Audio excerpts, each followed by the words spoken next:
strong.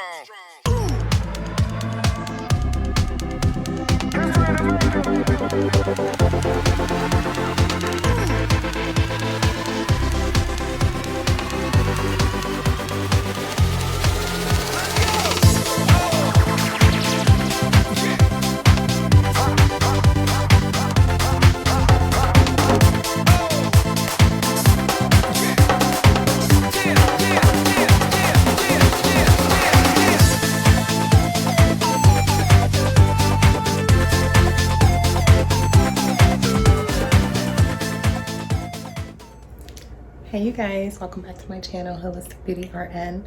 So in today's video, I'm gonna go ahead and show you guys how I document, more so how I stay organized with documenting, especially when I get busy and I'm seeing multiple patients at once or many patients like back to back, and I have to stay on track and make sure that I'm getting all the pertinent information that I need to document, and I may not always be in the computer to have it documented right away. So I'm going to show you guys my tricks to staying organized and have everything written down that I need to so that I can have all that pertinent information. So I'm going to show you guys that, and also I'm going to give you guys a brief tour of the urgent care clinic that I work in. So if you guys are interested in that, stay tuned. So this is one of the patient's rooms. So the urgent care clinic I work at, we have 2 patient rooms. So this is one of them. That's the Dynamap, where we'll take the vital signs. The medical assistant will gather like that information, the temperature, blood pressure, pulse, oxygen saturation, all that good stuff. This is the examination chair where they'll sit.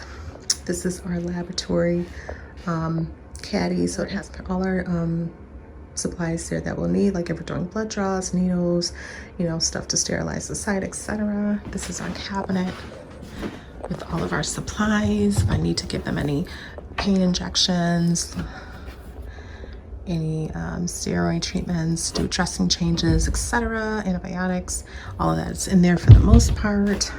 It's our sink, of course, and some more supplies. Our soap over there, some tongue depressors, gauze, gloves, Kleenex, where they can sit and all that good stuff. It's the room of the medical assistant where she sits to get her stuff done when she's doing her tests, especially if we have like COVID specimens. She'll come back here and run the test for the rapids. So this is the front office. Basically, when the patient comes through the door, they'll sit right there, and someone will sit here behind the desk to kind of check them in and get them situated. And here is my office where I come in and I'll sit and do my thing.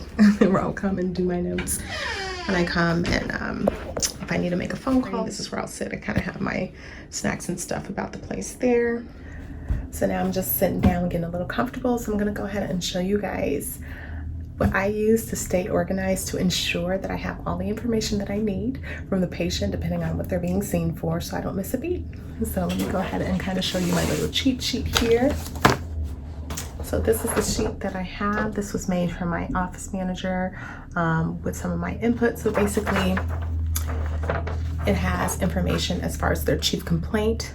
So what are they coming in for? So basically that'll be just a sentence describing what are they here for. So chief complaint could be, oh, they're having COVID-like symptoms. So now you're just writing one sentence, so you're not really going to get into too much detail. You're just putting basically what they're being seen for. So patient complains of COVID-like symptoms, patient complains of headache, etc., cold-like symptoms, etc.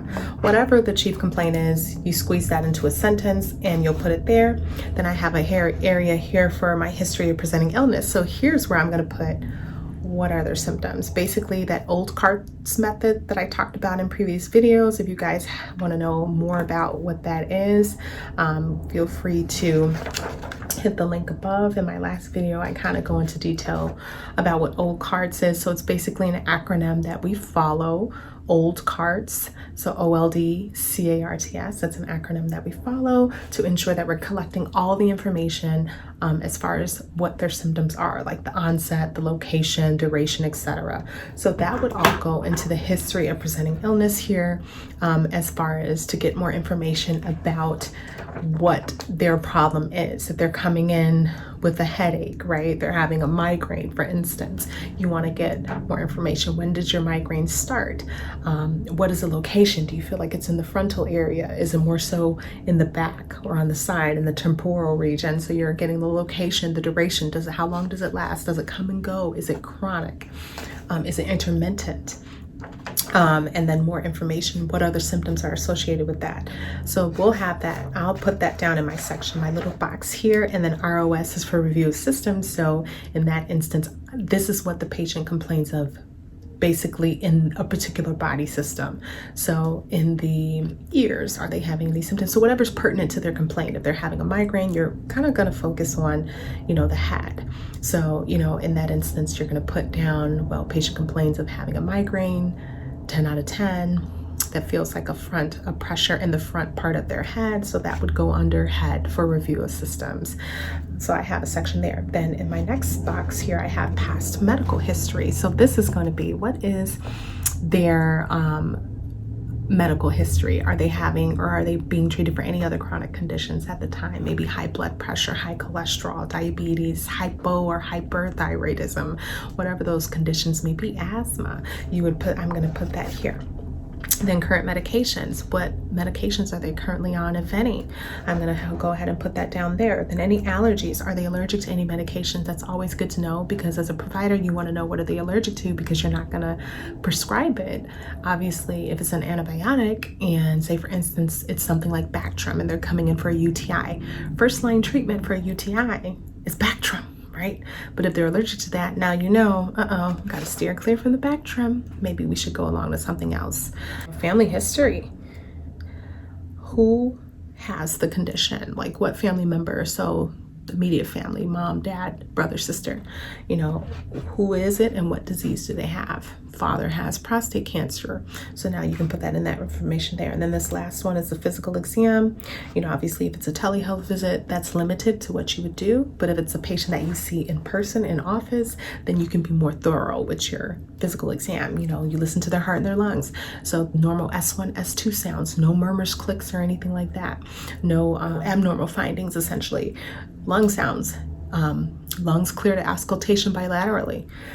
So that's where I put all this information down. So basically this is how I stay organized, because reality is I'm not always able to access the patient chart to go ahead and do the charting right then and there when I'm seeing the patient, for many reasons. I may be busy or I may be having to get through a list of patients in a limited amount of time. I, have patients back to back, so I'm not always able to go into their chart. I may have something wrong with the computer at the time, like a few days ago or a few weeks ago when I was here, the internet was down.